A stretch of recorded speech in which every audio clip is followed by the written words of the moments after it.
Micah brought the music box to her on the night of the meteor storm. Piper never slept on these nights when debris from other worlds fell from the sky. Restlessness kept her awake in bed, staring at the slanted ceiling of her tiny house.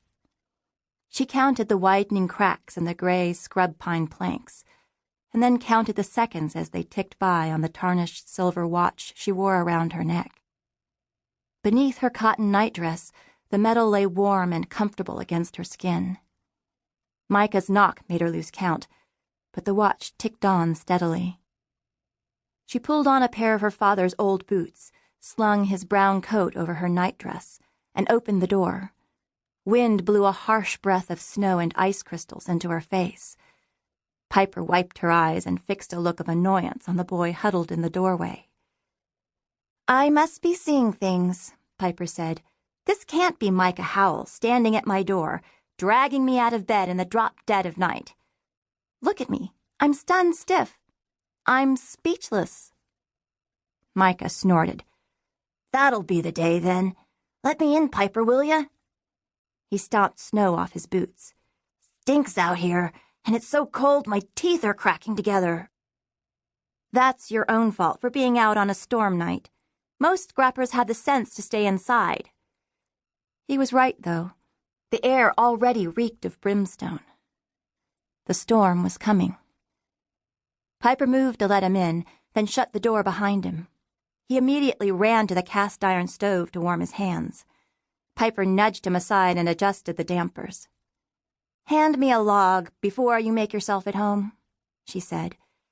It was her habit to pretend to be bothered by her friend, even though she was happy to see him.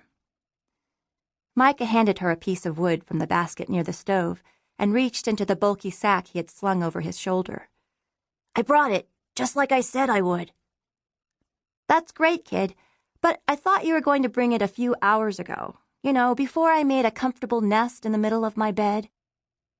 Piper tended the stove, and then she went to the window and looked out at the sky, which had begun to lighten, though it was still several hours until dawn. The moon waxed a sickly greenish color, as it always did before the meteors fell, making the clouds around it look like swelling bruises on the sky. Piper's skin itched. She had the urge to go outside and watch the fields, to see the first of the meteors streak from the sky. But it was too cold, too dangerous.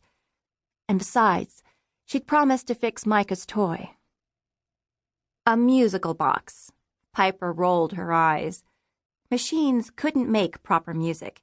You needed a person for that. She lit an extra kerosene lamp and placed it on the small kitchen table. Piston rings, bolts, and cylinders littered its surface. Piper shifted these aside, wishing she had a bigger workspace, one she didn't also have to eat at. "Let's see it, then." Micah set the music box between them. "Isn't she beautiful?" he said, his fingers lingering on the lid. It was decorated with a painted figure of a woman in a white silk robe. She reclined on a strip of grass, her long black hair falling around her waist.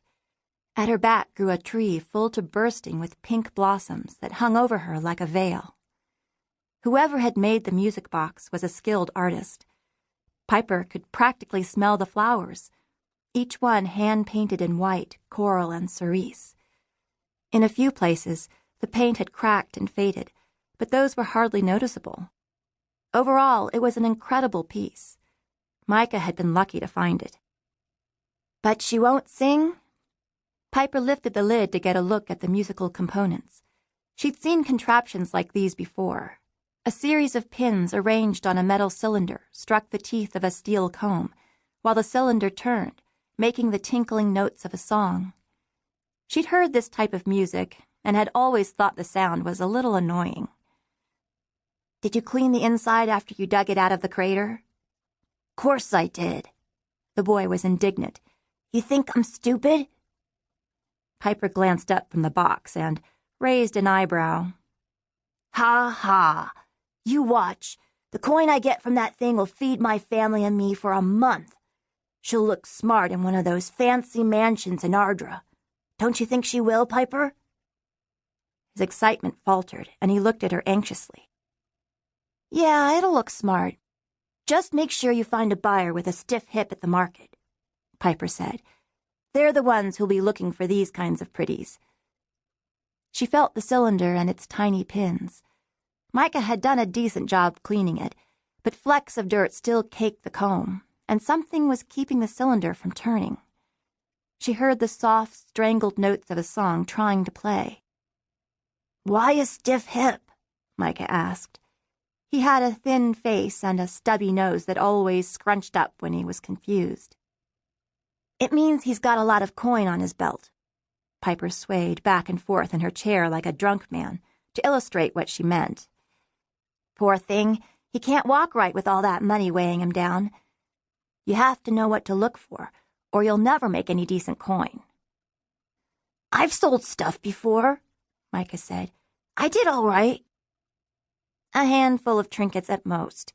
You're still a puppy at this game." "Am not." At 11, Micah hated it when he was made to feel young. Piper went on as if she hadn't heard him. "Every trader's got a different story. Greasy fingers means you're dealing with a machinist." She waggled her stained fingers at him significantly. "She'll be looking for spare parts. The ones who come in from Ardra will want iron. Always iron.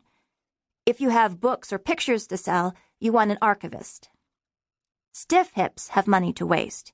You can sell them just about anything if you can convince them it's a one-of-a-kind.